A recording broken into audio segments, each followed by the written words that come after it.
یہاں پہ بھی ذکر ہے کہ اللہ شرماتا نہیں ہے کہ وہ مچھر جیسی چھوٹی چیز کی بھی مثال دے دے، اور یہ تینوں گروہ اس ایک ہی مثال سے، تینوں گروہ اپنے ظرف اپنے عقیدے کے مطابق ریئیکٹ کرتے ہیں۔ تو اللہ تعالیٰ جو حالات لاتے ہیں، جو آج کل کے حالات میرے اور آپ کے پاس ہیں، ایک ہی مرض ہے، ایک ہی وبا ہے، لیکن ہر انسان اپنے عقیدے کے مطابق ریئیکٹ کرتا ہے۔ کوئی ہے جو اللہ پہ بھروسہ کرتا ہے، کوئی ہے جو اللہ کے وجود سے منکر ہو جاتا ہے، ایک ہی مثال سے۔ تو قرآن کی آیات بھی ہر ایک کے دل میں اس طرح اثر نہیں کرتی، اور اب جب ہم قرآن پڑھنے بیٹھے ہیں تو ہمیں اللہ سے دعا مانگنی چاہیے کہ اللہ اس قرآن کو ہمارے دلوں میں اتار دے۔ اور اس کے بعد پھر حضرت آدم کی تشکیل کا پورا واقعہ ہے کہ اللہ تعالیٰ نے ان کو، حضرت آدم کو بنایا، لیکن عبادت فرشتے بھی کر رہے تھے۔ اللہ تعالیٰ نے ان کو خلیفہ بنایا، اور خلیفہ اس لیے بنایا کہ وہ اللہ کی زمین پہ اللہ کا نظام قائم کریں، اللہ کی زمین میں اللہ کی کبریائی کو قائم کریں۔ اور اس کے بعد پھر ہم دوسرے ربع کی طرف چلتے ہیں۔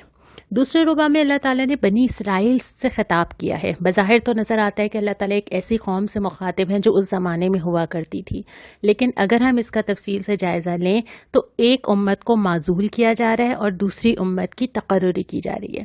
بنی اسرائیل کو اللہ تعالیٰ نے، جس طرح حضرت آدم سے اللہ تعالیٰ نے فرمایا تھا کہ زمین پہ جاؤ اور جو ہدایت ہے اس کی پیروی کرنا، اللہ تعالیٰ نے اس کتاب کو قائم کرنے کا کام بنی اسرائیل کو دیا، اور جب بنی اسرائیل نے اس پہ عمل نہ کیا تو پھر امت محمدی صلی اللہ علیہ وسلم کو وہ کام دے دیا گیا۔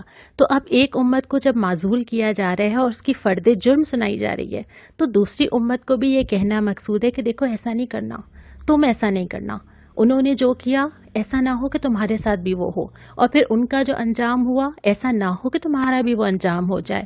اور ایک طویل تقریر ہمیں نظر آتی ہے جس میں کئی بار، غالباً 10 سے 15 بار ایک لفظ آتا ہے، یاد کرو، یاد کرو تمہارے ساتھ کیا کیا ہوا۔ اللہ نے تمہیں موقع دیا، من و سلوہ دیا، تمہارے لیے بادل کیے، تمہیں ہر چیز کی آسانی دی، تم نے بار بار سرکشی کی، بار بار سرکشی کی۔ اور پھر ایک طویل تقریر ہے جس میں ایک ایک جرم کو گنوایا جاتا ہے کہ اللہ نے تمہیں ایک بار نہیں کئی بار موقع دیا، لیکن تم نے بار بار سرکشی کی۔ تو اس کے بعد پھر جو تیسرا ربع آتا ہے، پھر روئے سخن مڑتا ہے مسلمانوں کی طرف۔ اے مسلمانوں، یہ جو بنی اسرائیل نے بہت سارے سرکشی کی مثالیں قائم کی ہیں، اس کے بعد اللہ تمہاری طرف مڑ رہا ہے اور وہ کتاب اور وہ کام تمہیں دے رہا ہے۔ اور تمہیں دینے کے بعد اللہ تعالیٰ کیا فرماتا ہے؟ سب سے پہلے تو اپنی توقعات کسی اور سے نہ لگاؤ۔ یہ یہود ہوں، یہ نصارہ ہوں، یہ تم سے راضی نہیں ہوں گے جب تک تم ان کے راستے پہ نہ چلو، اور ان سے کوئی توقعات نہ لگاؤ۔ تمہیں لگتا ہے کہ اب بھی یہ تمہارے ساتھ چلیں گے، اب جو کام تمہیں دیا جا رہا ہے وہ تم نے ہی کرنا ہے۔ دوسری بات جو عقیدہ ٹھیک کیا گیا وہ یہ کہ آرزوؤں اور تمناؤں سے جنتیں نہیں ملا کرتی۔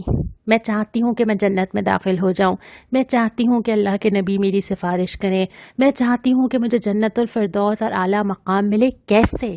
آرزوؤں سے نہیں ملے گا، یہ اللہ کی طے کی ہوئی بات ہے۔ اور یہاں پہ بھی یہی ہے کہ آرزوؤں سے اللہ تعالیٰ وہ جنتیں نہیں دیا کرتا جب تک کہ عمل نہ ہو۔ تو جو کرنے کے کام ہیں وہ آیت 84 میں بتائے گئے ہیں کہ 5 کام یا 6 کام جو اللہ تعالیٰ نے بنی اسرائیل کو دیے تھے وہ تم بھی کرو، ان کو بھی کرنے تھے لیکن انہوں نے نہیں کیے۔ اور جو فرد جرم اللہ تعالیٰ نے ان کے اوپر عائد کی کہ تم نے کیا کیا کیا، وہ اس ربع میں ہمیں تفصیل کے ساتھ ملتی ہے، جس میں سے اہم چیزیں یہ ہیں کہ ظلم اور زیادتی کے خلاف آواز اٹھانے کے بجائے جتھے بندی کر لی، نسل پرستی میں پڑے رہے کہ اگر نبی ہماری قوم میں آئے گا تو ہم مانیں گے ورنہ نہیں مانیں گے، اپنے ہی بھائی بندوں کو قتل کیا۔ دنیا کی ایسی ہرس کہ بس دنیا حاصل ہو اور مزید ہوتی چلی جائے، اور اس کے ساتھ ساتھ یہ کہ اللہ کی کتاب کے کچھ حصے کو مانا اور کچھ حصے کو نہیں مانا۔ یہ کہہ دیا کہ جو ہمیں آسان لگے گا، جو ہمارے لیے فیزیبل ہوگا، جس کے لیے ہمیں کوئی مشکل نہ اٹھانی پڑے، وہاں تک تو ٹھیک ہے، نماز، روزہ، حج، انفرادی عبادت ٹھیک ہے، لیکن جو مشکل ہوگا وہ ہم نہیں مانیں گے۔ اور اس کے بعد یہ کہ آخرت کو دنیا کے بدلے بیچ دیا، یعنی کہ اللہ تعالیٰ نے کہا تھا کہ آخرت کماؤ، تو اپنے چھوٹے چھوٹے فائدوں کے لیے آخرت کو اپنے ہاتھ سے جانے دیا اور دنیا کما لی۔ اس کے ساتھ ساتھ پھر جادوگری، شارٹ کٹس، جن چیزوں سے اللہ تعالیٰ نے منع کیا تھا اس میں پڑ گئے۔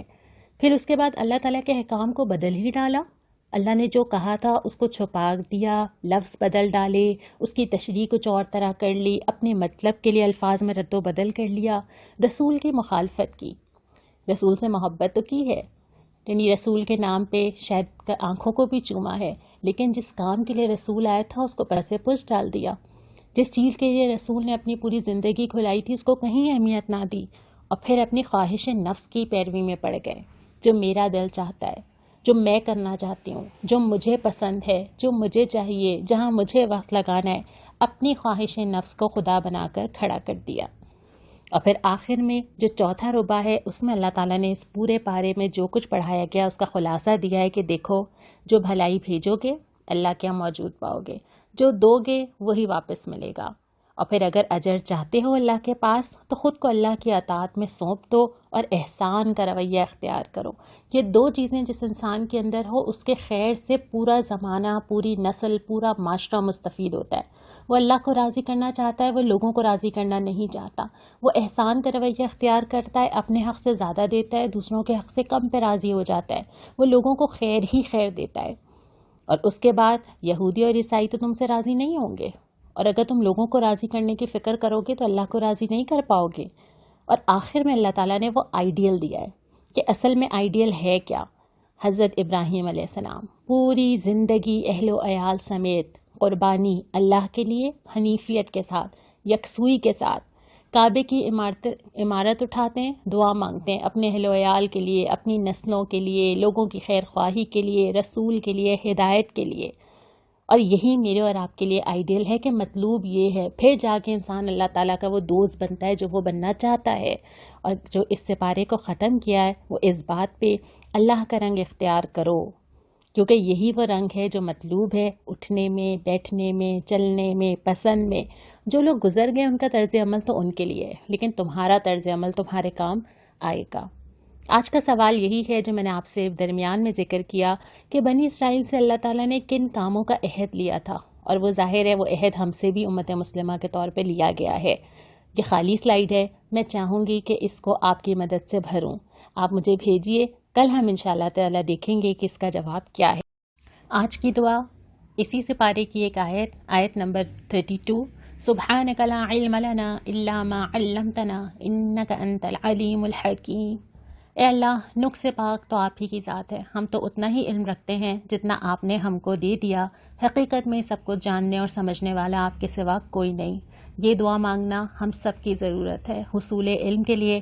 آج ہم یہ دعا مانگیں، انشاءاللہ کل ہم پارہ نمبر 2 کا آغاز کریں گے. وآخر دعوانا ان الحمدللہ رب العالمین.